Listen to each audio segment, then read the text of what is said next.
नमस्कार, आप देख रहे हैं एनडीटीवी इंडिया और सवाल इंडिया का साथ मैं हूं अनंत भट्ट। सबसे पहले बात करेंगे पीएम के साउथ मिशन की। चुनाव की घोषणा के साथ ही पूरे देश में सियासत का टॉप गियर लग चुका है।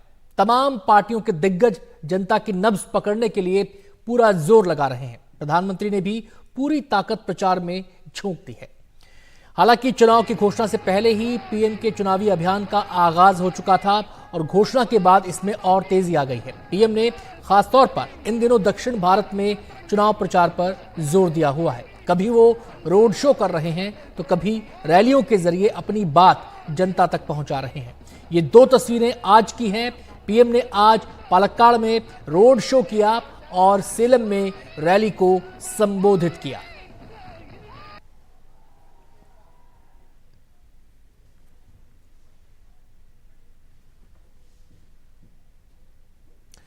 प्रधानमंत्री मोदी ने इस बार लोकसभा चुनाव के लिए बड़ा लक्ष्य रखा है। वो ऐलान कर चुके हैं कि बीजेपी का टारगेट 370 है और एनडीए का टारगेट 400 है। और इस बड़े लक्ष्य को हासिल करने के लिए पीएम ने दक्षिण भारत के राज्यों और पर विशेष जोर दे दिया है। वो लगातार दक्षिण भारत में रैलियां कर रहे हैं, रोड शो कर रहे हैं। बीते 3 महीनों की अगर बात की जाए तो पीएम दक्षिण भारत के अलग अलग राज्यों में 20 से ज्यादा दौरे कर चुके हैं। आपको बताएं, बीते 5 दिनों से भी वो साउथ के दौरे पर हैं। आज वो केरल पहुंचे और तमिलनाडु भी गए। यहां आपको बता दें कि तमिलनाडु की 39 सीटों के रण के लिए बीजेपी ने तमिलनाडु की पीएमके से समझौता किया है। दोनों दलों के बीच पीएम के दौरे के दौरान भी गर्मजोशी देखने को मिली। तमिलनाडु की तरह ही आंध्र प्रदेश को साधने के लिए बीजेपी ने टीडीपी और पवन कल्याण की जनसेना के साथ समझौता किया है।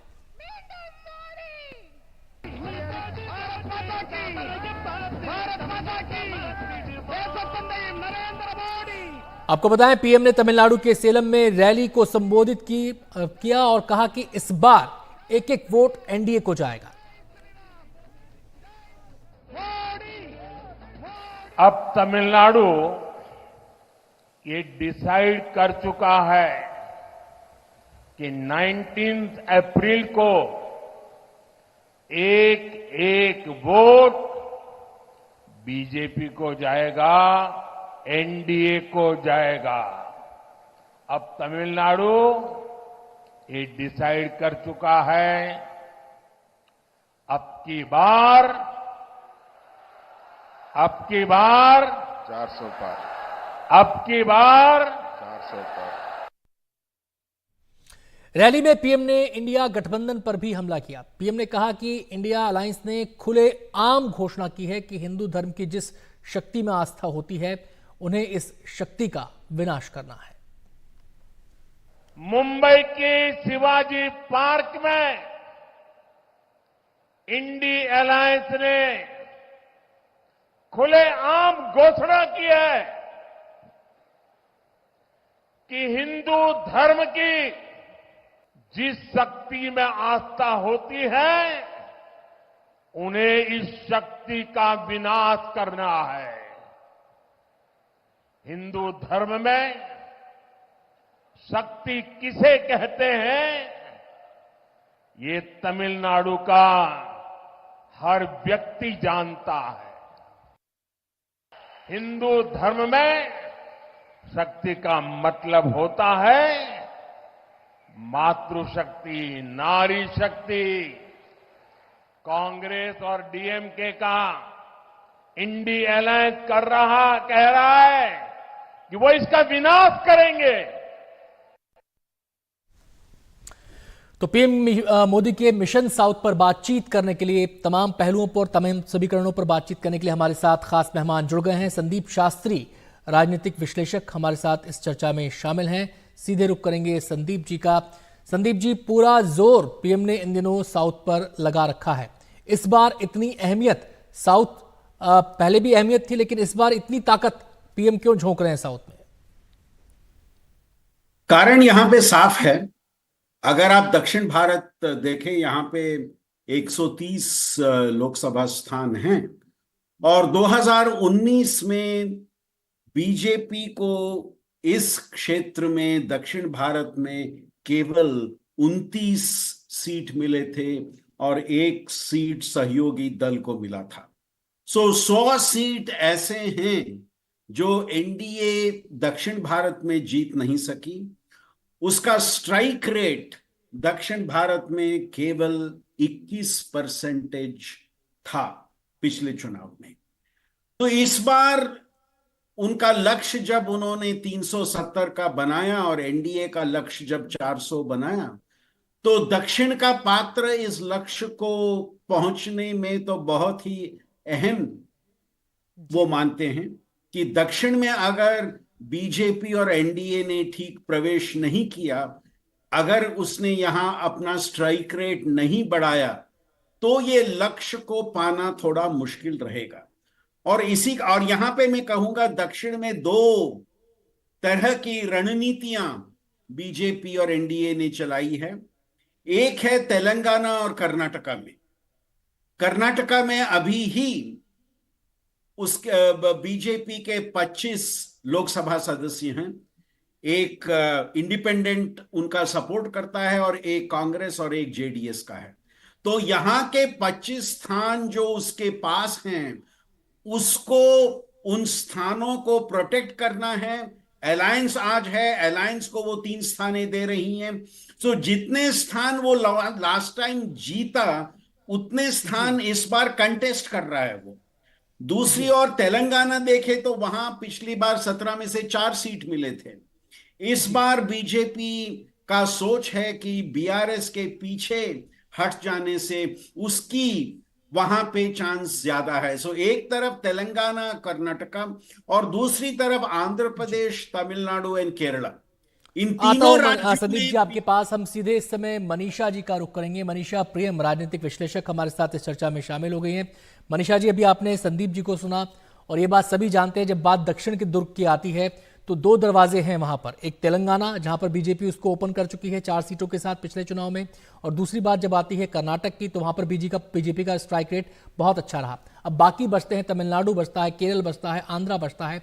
इन राज्यों की अगर हम बात करें तो क्या लगता है यहां पर बीजेपी का खुद का एफर्ट कितना लोगों की नब्ज पकड़ने में कामयाब होगा? इसमें जो रीजनल प्लेयर्स हैं, जो उनके साथी बने हैं, वो कितने अहम रोल प्ले करेंगे? देखिए, केरल में सवाल बहुत पेचीदा है, क्योंकि दक्षिण का मामला भाजपा के लिए है पेचीदा। केरल में कोई अलायंस नहीं है बीजेपी की, ना उस तरह से तमिलनाडु में अगर देखें तो एआईएडीएमके का एक स्पेस है, लेकिन बीजेपी खुद अब उसको अपने हाथ से चाहता है कि वो अपना पार्टी, अपना दल ही आगे बढ़ाए।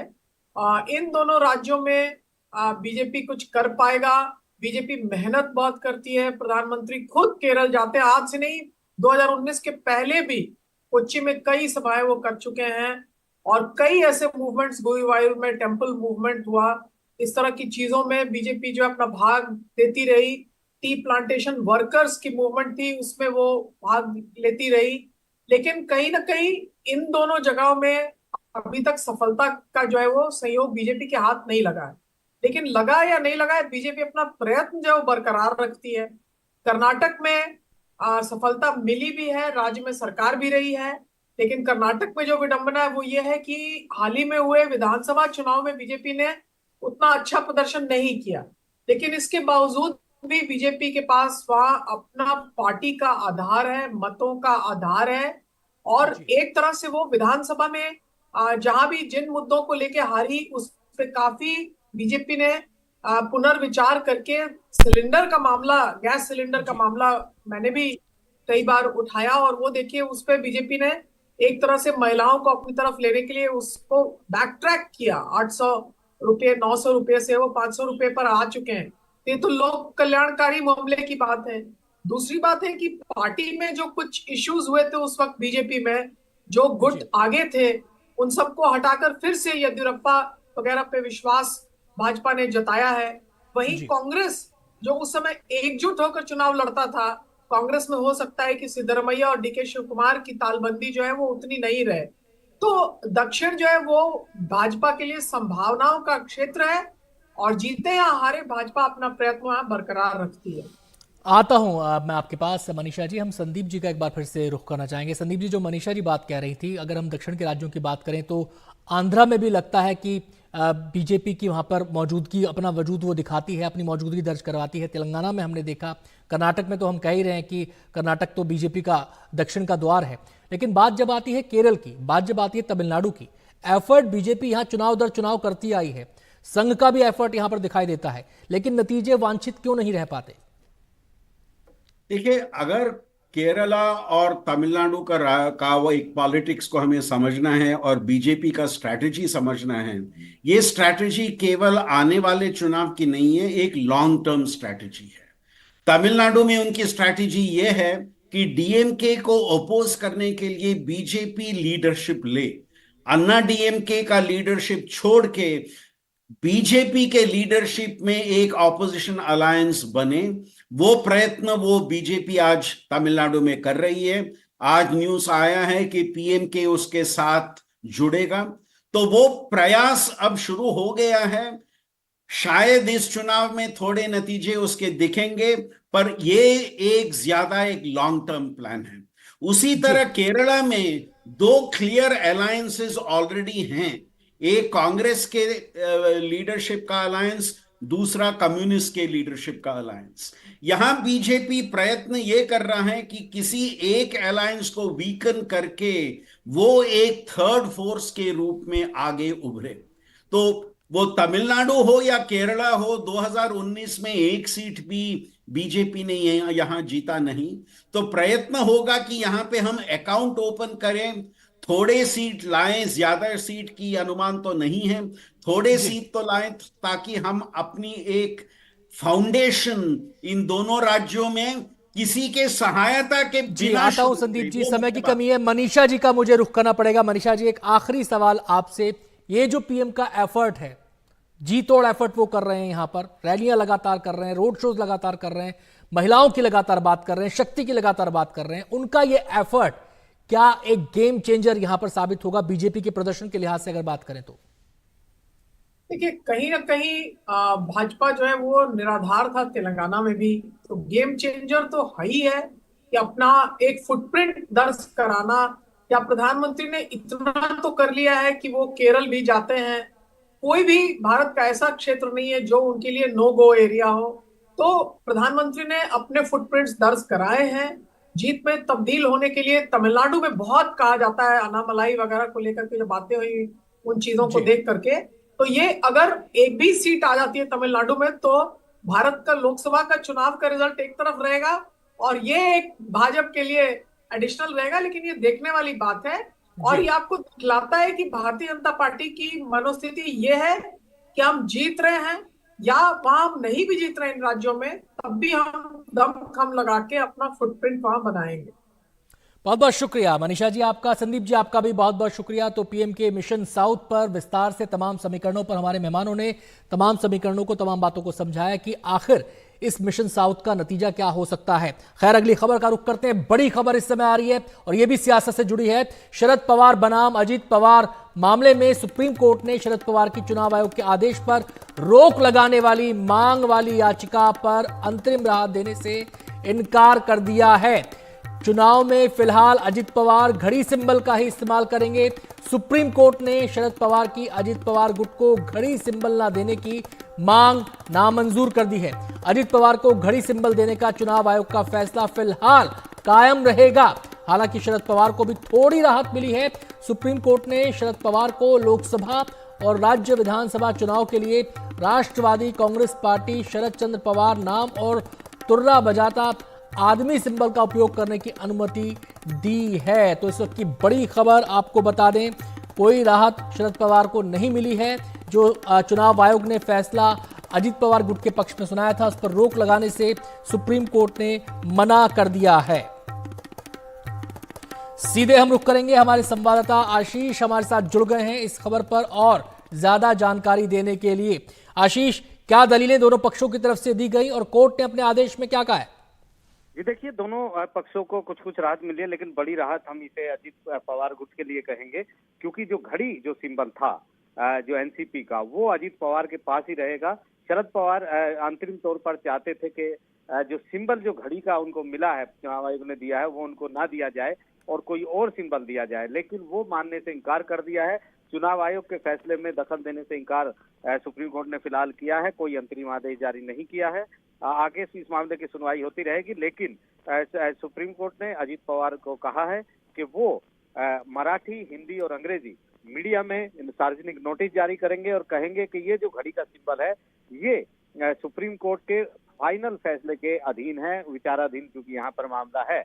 इसके अलावा जब वो कैंपेन अपना करेंगे तो ऑडियो वीडियो क्लिप और पैम्पलेट में भी इसका जिक्र करेंगे कि ये उसके पास फाइनल नहीं है क्योंकि सुप्रीम कोर्ट के फैसले के अधीन है।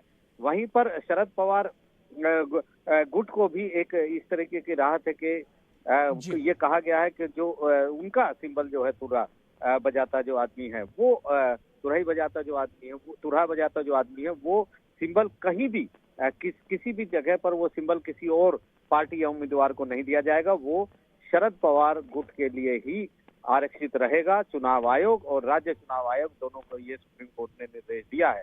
तो जो आगामी जो चुनाव है सुप्रीम कोर्ट ने चुनाव का नतीजा क्या होगा, किसको कितना फायदा होगा, ये तो जनता तय करेगी। लेकिन अगर इस आदेश को देखा जाए तो साइकोलॉजिकल एडवांटेज तो अजीत पवार गुट के पास है।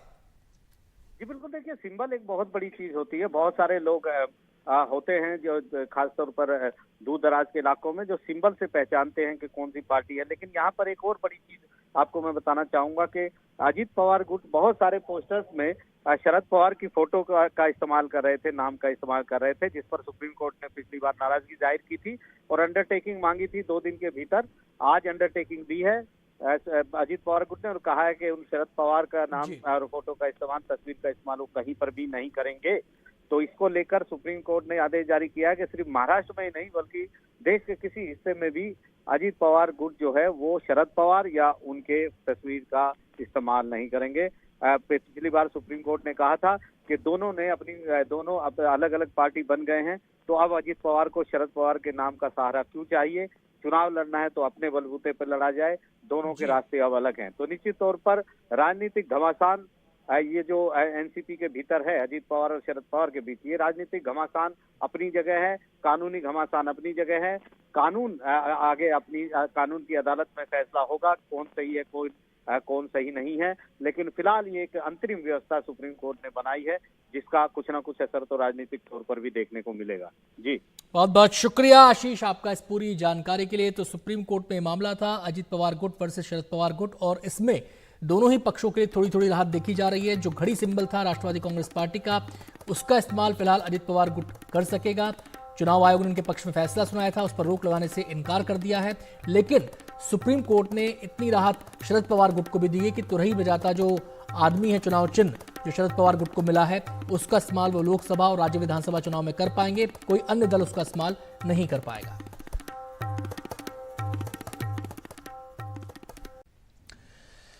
और इस समय की बड़ी खबर आपको हम बता दें जो आ रही है मुंबई से। लखन भैया फर्जी एनकाउंटर मामले में बरी किए गए पूर्व एनकाउंटर स्पेशलिस्ट प्रदीप शर्मा को बॉम्बे हाईकोर्ट ने दोषी करार दिया है।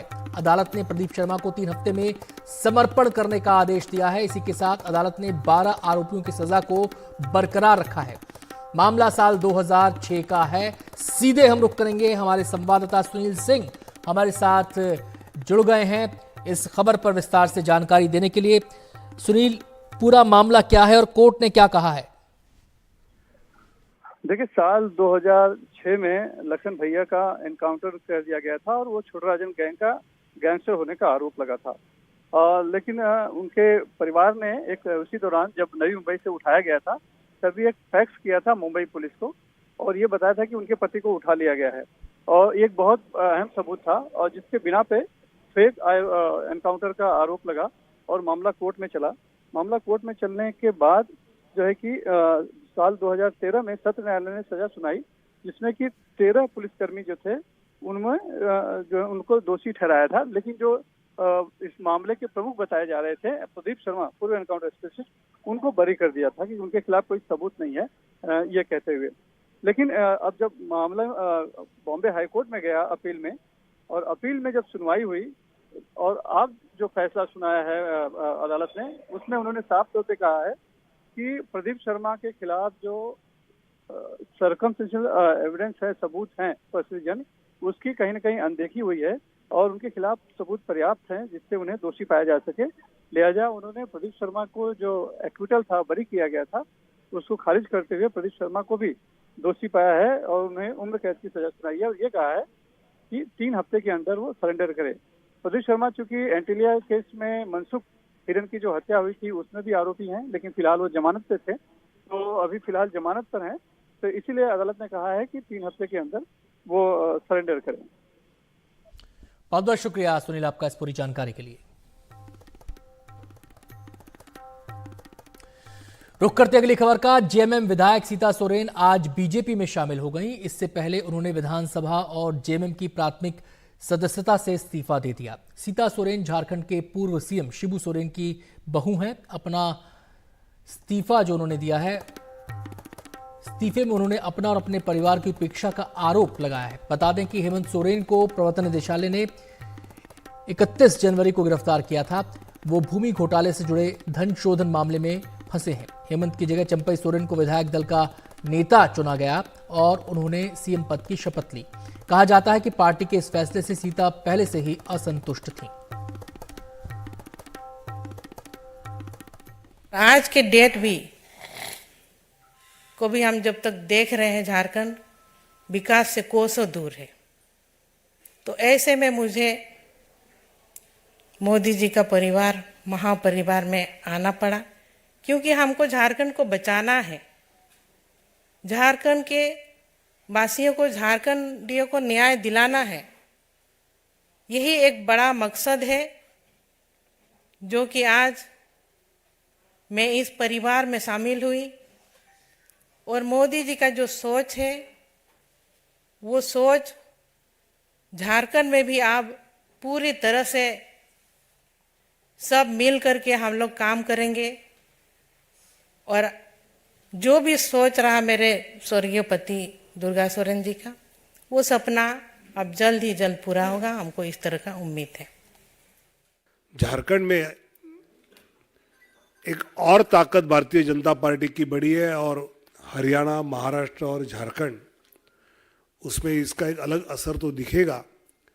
लेकिन चुनावी राजनीति छोड़कर भी मैं मानता हूं कि आदिवासी समाज के हित के लिए जो योजना आदरणीय मोदी सरकार की ओर से चलाई जाएगी, उसको और ताकत से आदिवासी के समाज के आखिरी तबके तक पहुंचाने में हम झारखंड में अभी शक्तिशाली हो रहे हैं। और इसलिए मैं बहन सीता सोरेन जी का स्वागत करता हूं। बच्चों, बुजुर्गों और हर तबके का ध्यान रखा गया और विकास पहुंचाया जा रहा है। और इतनी योजनाएं लॉन्च की गई हैं कि जनता चाहती है कि दोबारा झारखंड मुक्ति मोर्चा ही जीत कर आए, गठबंधन की सरकार हमारी जैसी है वैसे चले। तो ऐसे में इस तरह का निर्णय मुझे लगता है कि थोड़ी जल्दबाजी है, शायद मैं क्या कह सकती हूँ, उनका व्यक्तिगत निर्णय है। लेकिन पार्टी में हूँ, इसीलिए मैं भी दुखी हूँ इस निर्णय से।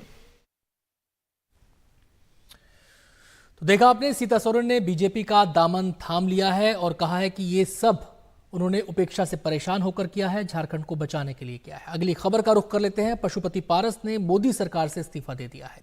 एनडीए में बिहार को लेकर सीट बंटवारे में पशुपति पारस को किनारे कर दिया गया और उनके भतीजे चिराग पासवान को तवज्जो देते हुए 5 सीटें दी गईं। इसके बाद से ही पशुपति पारस की नाराजगी की खबरें आने लगी। आज इस्तीफे का ऐलान करते हुए पशुपति पारस ने कहा कि उनके साथ नाइंसाफी हुई है। अब उनके इस्तीफे के बाद ऐसी अटकलें लगाई जा रही हैं कि वो विपक्षी खेमे में जा सकते हैं। सूत्रों के मुताबिक आरजेडी के साथ उनकी बातचीत भी चल रही है।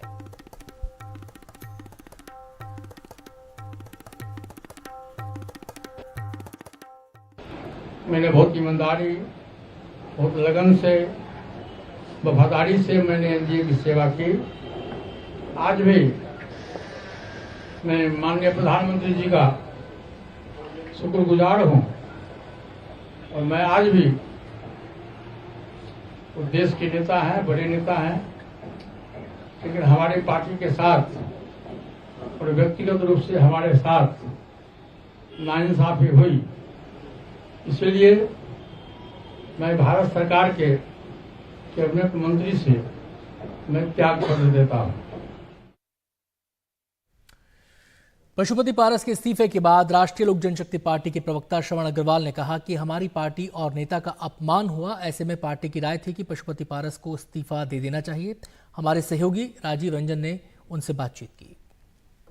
हमारे साथ हैं राष्ट्रीय लोक जनशक्ति पार्टी के प्रवक्ता श्रवण अग्रवाल। अब आपके नेता जो हैं पशुपति कुमार पारस जो है केंद्रीय मंत्रिमंडल से इस्तीफा दे दिए हैं, आगे क्या? नहीं, बिल्कुल पूरी पार्टी उनके निर्णय का स्वागत करती है। एक पल भी मंत्रिमंडल में रहना सम्मान के खिलाफ था। हमारे पार्टी के साथ न्याय नहीं हुआ, हमारे पार्टी के साथ जस्टिस नहीं हुआ, हमारे पार्टी की अनदेखी की गई, हमारे पार्टी के पीठ में छुरा भोंका गया। तो यह निर्णय पूरे पार्टी ने यह निर्णय लिया। क्यों आखिर छुरा भोंक दिया गया? यह साजिश 6 महीने से चल रही थी। केंद्रीय मंत्रिपरिषद में बिहार से एक मंत्री आते हैं, उनके द्वारा 6 महीने 8 महीने से यह साजिश चल रही थी। वो अपने साजिश और नापाक मंसूबे में कामयाब हो गए। उन्होंने भाजपा के शीर्ष नेतृत्व को, केंद्रीय नेतृत्व को गलत जानकारी दी, गलत गलत फीडबैक दिया। कौन है? गलत फीडबैक दिया। उन्होंने एक नेता को चढ़ा बढ़ा के बताया और हमको कमतर करके जो जानकारी दिया, जो बिहार का जो असली जमीनी हकीकत था, ग्राउंड पे जो ग्राउंड की हकीकत। कौन है केंद्रीय नेता? नहीं, वो हम बताएंगे, समय पे बताएंगे, समय आने दीजिए, समय पे सारे चीज का खुलासा करेंगे। युद्ध की रणभेरी बच चुकी है और हम लोग चुनाव के मैदान में जाएंगे। पार्टी की बड़ी बैठक बिहार में बुलाए हैं। हाजीपुर से चुनाव तो लड़ेंगे ना आपके नेता? हिमालय की तरह यह फैसला अडिग है। जैसे हिमालय पर्वत अडिग है, उसी तरह पशुपति कुमार पारस जी हमारी पार्टी का फैसला अडिग है कि चुनाव हाजीपुर से लड़ना है, लड़ना है, लड़ना है। हमारे साथ जस्टिस नहीं हुआ, हमारे साथ न्याय नहीं हुआ। ठीक है, आपने अलायंस करके कल प्रेस कॉन्फ्रेंस करके सीटें बांट ली, लेकिन चुनाव में जो हो, इलेक्शन में जनता मालिक जज की भूमिका में होती है। भारतीय जनता पार्टी ने कहा था ना कि नीतीश कुमार के लिए सारे दरवाजे बंद हो चुके हैं, लेकिन खिड़की खोल के खिड़की खुली रखी ना और खिड़की से घुसा लिया ना। आपके दरवाजे खुले में बातचीत एकदम। राजनीति में सारे विकल्प खुले रहते हैं, राजनीति में सारे पत्ते खुले रहते हैं, राजनीति में अनेक संभावनाएं सामने रहती है। राजनीति में कुछ खत्म नहीं होता। आज प्रतिकूल है, कल हमारे अनुकूल हो जाएगा। इसीलिए पार्टी की बैठक होगी, हमारा अगला एक्शन क्या होगा यह पार्टी की बैठक में तय होगा। तो राजीव, एलजेपी के नेता संभावनाओं की बात कर रहे हैं। हम सीधे राजीव से बात करेंगे, हमारे संवाददाता। अब ये संभावनाएं क्या क्या हो सकती हैं? अगला कदम क्या हो सकता है पशुपति पारस का? अगर वो इंडिया गठबंधन का हिस्सा बनते हैं तो वहां पर क्या उनके लिए पर्याप्त स्पेस है? क्योंकि लड़ाई तो सारी सीटों की है। देखिए, अब पशुपति पारस के लिए जो एनडीए के दरवाजे बंद हो चले हैं, उनके पास कोई दूसरा विकल्प नहीं है। और वो जो उम्मीद कर रहे थे कि उनको कम से कम एनडीए में तवज्जो मिलेगी, जरा सा भी तवज्जो नहीं मिला। और ऐसा जो सुनने में आ रहा है, ये जो खबर है, ये चिराग की जिद की वजह से हुआ कि पारस गुट को एक भी सीट नहीं मिला है। पहले उनके पास 5 एमपी हुआ करते थे, आज अभी भी उनके पास 3 एमपी हैं। खुद पारस है, उनके भतीजे हैं और चंदन सिंह है, नवादा जो सूरजभान सिंह के भाई हैं। तो कम से कम वो 3 सीट की उम्मीद कर रहे थे कि कम से कम 3 सीट हमको मिलेगा इंडिया के में से। जब इंडिया से एक भी बार नहीं मिला और इस बात का ऐलान कर चुके हैं कि वो हाजीपुर से चुनाव लड़ेंगे। हाजीपुर का चुनाव इसका माने दिलचस्प होगा कि एक तरफ जो है चिराग पासवान होंगे अपनी पार्टी की तरफ से, तो दूसरी तरफ ये पारस होंगे। और पारस को ये बात लग रहा है कि आसानी से लग रहा है कि अगर एनडीए गठबंधन के तो खिलाफ चुनाव लड़ ही रहे हैं, तो महागठबंधन की मदद के बिना हाजीपुर वो अकेले अपने दम पर चुनाव लड़ पाएंगे, इसकी संभावना कम है। लेकिन अब अगर उनके साथ जो महागठबंधन आ जाता है, यानी कांग्रेस और राजद का सपोर्ट मिल जाता है, तो उनके लिए सीट निकालना आसान हो जाएगा। यही बात जो उनके भतीजे भी सोच रहे हैं और चंदन सिंह भी सोच रहे हैं। जी, बहुत बहुत शुक्रिया राजीव आपका इस पूरी जानकारी के लिए।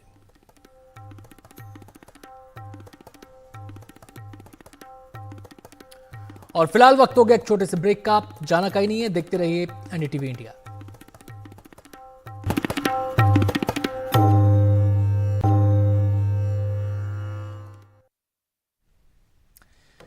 अगली खबर का रुख करते हैं। दिल्ली शराब घोटाले में बढ़ सकती हैं केजरीवाल की मुश्किलें।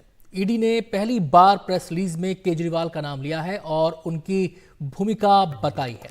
ईडी की जांच में के कविता के साथ केजरीवाल का भी नाम आया है। ईडी की का कहना है कि के कविता ने आप नेताओं केजरीवाल सिसोदिया के साथ मिलकर साजिश रची थी।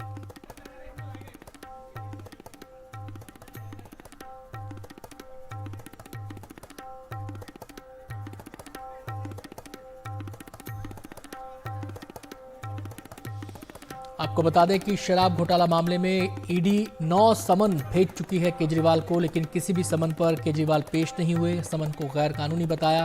साथ ही साथ केजरीवाल का यह भी कहना है कि कोई घोटाला ही नहीं हुआ है, बल्कि बिना बात का केस, आधारहीन केस तैयार किया गया है और उन्होंने हर बार इसे एक पॉलिटिकल साजिश के तौर पर बात की है इस मामले को लेकर। अब ईडी ने पहली बार, ये पहला मौका है जब ईडी ने प्रेस रिलीज में केजरीवाल का भी नाम लिखा है। आपको बताएं कि इस मामले में मनीष सिसोदिया की गिरफ्तारी हुई है। इस मामले में आम आदमी पार्टी सांसद संजय सिंह की गिरफ्तारी हुई है। इसके अलावा बीआरएस की जो नेता है के कविता, वो भी गिरफ्तार हो चुकी है। इस बारे में और ज्यादा विस्तार से बता रहे हैं हमारे संवाददाता मुकेश। दिल्ली के मुख्यमंत्री अरविंद केजरीवाल की मुश्किलें अब और बढ़ने वाली हैं। दरअसल ये पहला ऐसा मौका है जब ईडी ने अपने प्रेस नोट में दिल्ली के मुख्यमंत्री अरविंद केजरीवाल का न सिर्फ नाम लिखा है, बल्कि शराब पॉलिसी में उनकी क्या भूमिका है इसके बारे में भी बताया है। इस मामले में ईडी ने बीआरएस नेता के कविता को 15 मार्च को हैदराबाद में उनके घर से गिरफ्तार किया था। गिरफ्तारी के बाद उन्हें कोर्ट में पेश किया और अब वो 7 दिन की ईडी की रिमांड पर हैं। अब इसी मामले में ईडी ने एक प्रेस नोट जारी किया है जिसमें कहा है कि साउथ की लिकर लॉबी की मास्टरमाइंड के कविता हैं और उन्होंने दिल्ली में आम आदमी पार्टी के नेताओं अरविंद केजरीवाल, मनीष सिसोदिया और विजय नायर के साथ मिलकर एक कॉन्स्पिरेसी रची।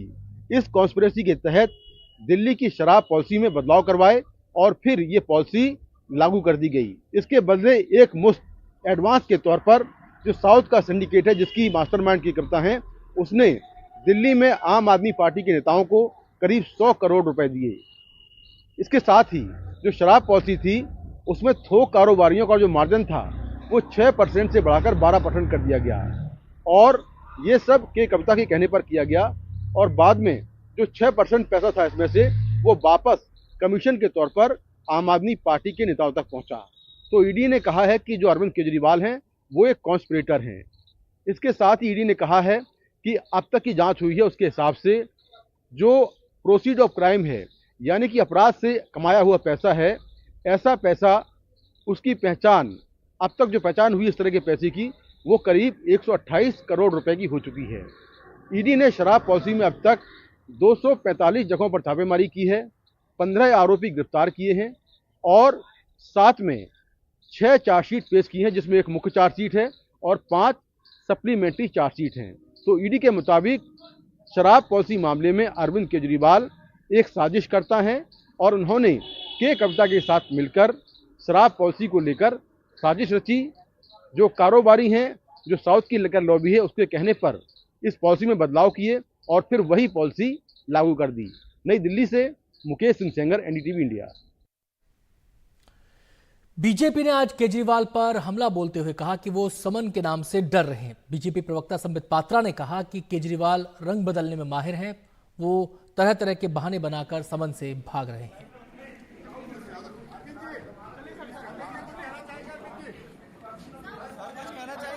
9 समन 18 बहाने।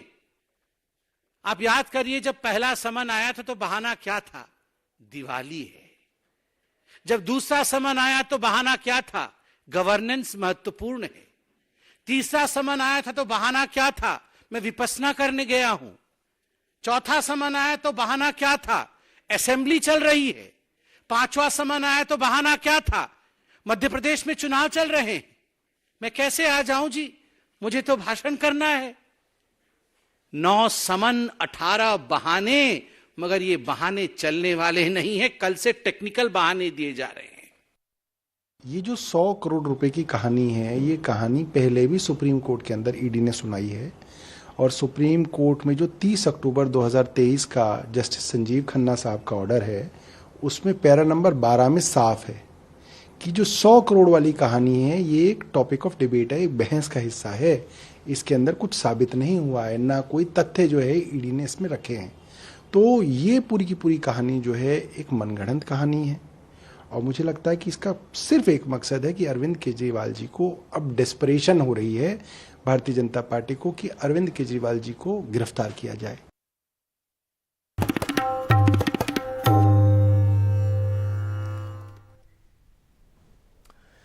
पार्टी में सांपों का जहर सप्लाई करने वाले एल्विश यादव की गिरफ्तारी हो चुकी है। वो न्यायिक हिरासत में है और फिलहाल इस जेल के हाई सिक्योरिटी इलाके में उसे रखा गया है। खबर यह भी है कि एल्विश यादव से गुरुग्राम पुलिस पूछताछ करेगी। इस पर गुरुग्राम में एक यूट्यूबर से मारपीट का आरोप है। वहीं नोएडा पुलिस की पूछताछ में एल्विश ने सिंगर फाजिलपुरिया का नाम लिया है। ऐसे में फाजिलपुरिया का पर भी गिरफ्तारी की तलवार लटक रही है। खबर है कि फाजिलपुरिया को पुलिस नोटिस भेजेगी। पुलिस फाजिलपुरिया और गिरफ्तार सपेरे राहुल के कनेक्शन की भी जांच कर रही है। साथ ही खबर है कि एल्विश यादव के वकील जमानत की अर्जी दाखिल कर सकते हैं।